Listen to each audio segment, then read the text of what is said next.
भगवान मुझे अगले जन्म में अमीर बनाना चाहे मत बनाना, पर बेटी या बहू देना तो ऐसी अच्छी संस्कारों वाली सुधा जैसी देना। बिटिया, कुछ है क्या खाने को? दोपहर 3 बजे के आसपास रामेश्वर बाबू ने बहू के कमरे में आवाज लगाते हुए कहा। ये भी कोई वक्त है खाने का?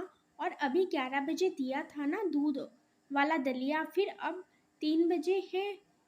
रोटी सब्जी बनाई थी, खत्म हो गई है। और आपको कोई काम तो है नहीं सिवाय खाना खाने के? रसोई है या कोई फैक्ट्री जो आपके लिए 24 घंटे चलती रहेगी? जाइए, शाम को देखेंगे, अभी मेरा फेवरेट सीरियल आ रहा है। कहते हुए बहू ने नजरें फिर से टीवी पर टिका दी।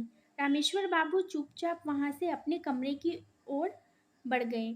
ये सब कुछ वहां झाड़ू पोछा बर्तन का काम करने वाली सुधा देख रही थी। वह मन ही मन सोचने लगी कि कहने को इतना बड़ा बंगला है, बड़ी बड़ी गाड़ियां हैं, पैसा है, मगर इतने बड़े बंगले पैसे होने के बावजूद दिल बहुत छोटा है इनका, जो अपने घर के पिता तुल्य ससुर जी की सेवा नहीं कर सकते। कम से कम उन्हें भूखे पेट तो मत रखो। काश अगर मेरे ससुर जी होते तो मैं पिता की भांति उनकी सेवा करती। काम करते करते अचानक उसे स्मरण हुआ, न जाने कितने फल और बादाम काजू डाइनिंग टेबल पर पड़े पड़े सड़ते रहते हैं और अधिकतर बासी होने पर फेंक दिए जाते हैं। घर के बच्चे उन्हें देखते तक नहीं हैं, क्योंकि उन्हें फ्रेश चीज़ें खाने का शौक है। ऊपर से आजकल वो क्या कहते हैं, हाँ, जंक फूड, वह तो उन चीज़ों के शौकीन हैं। ये फल मेवे वह देखकर अनदेखा कर देते हैं।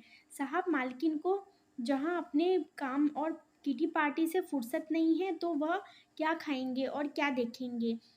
बच्चे बेचारे बुजुर्ग दादाजी, तो उनका मुंह तो बिना दांतों की बस्ती है। उनकी दाल तो खिचड़ी दलिया से ही गल सकती है, तो वह क्या खाएंगे फल मेवे?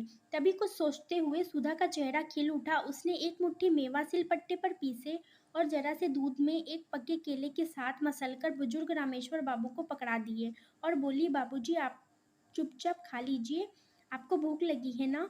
अब प्यासे को थोड़ा सा पानी मिल जाए तो वो अमृत समान होता है। बुजुर्ग रामेश्वर बाबू भीगी हुई पलकों को साफ करते हुए तेजी से खाने लगे। उन्हें संतुष्टि से खाते हुए देखकर सुधा को भी संतुष्टि मिल गई रही थी। ऐसे में अब ये रोज का नियम हो गया। सुधा रोज ऐसे गरिष्ठ व्यंजन दोपहर में टीवी से चिपकी बहू की नजर बचाकर बुजुर्ग रामेश्वर बाबू को दे देती। कभी आते जाते बच्चे देख लेते तो सोचते, दादाजी की आंखें कितनी कमजोर हो गई है, जो मम्मी की जगह काम वाली से ना जाने क्या क्या मांग कर खाते रहते हैं। वहीं दूसरी ओर घर की बहू सोचकर खुश होती कि मेरी डांट डपट से बूढ़े पिताजी काबू में रहते हैं। तो वहीं घर का बेटा पिताजी की सुधरती सेहत देखकर सोचता कि उसकी पत्नी अपने ससुर जी का भरपूर ख्याल रखती है। और घर की काम वाली सुधा सोचती है, उसकी तो नौकरी भी यही है और जिंदगी भी यही है, झाड़ू बर्तन करते करते जाने कब सांसें साथ छोड़ दे। अपने ससुर जी की सेवा करने का सौभाग्य तो उसे मिला नहीं, तो क्यों ना यहाँ घर के बुजुर्ग की सेवा करके कुछ पुण्य भी कमा लिया जाए। वहीं बुजुर्ग रामेश्वर बाबू सोचते कि अब सोचना समझना क्या है, दिन ही तो काटने हैं। भूखे रहकर मरने से अच्छा आखिर वक्त में जो सेवा और सम्मान दे रहा है, ले लो।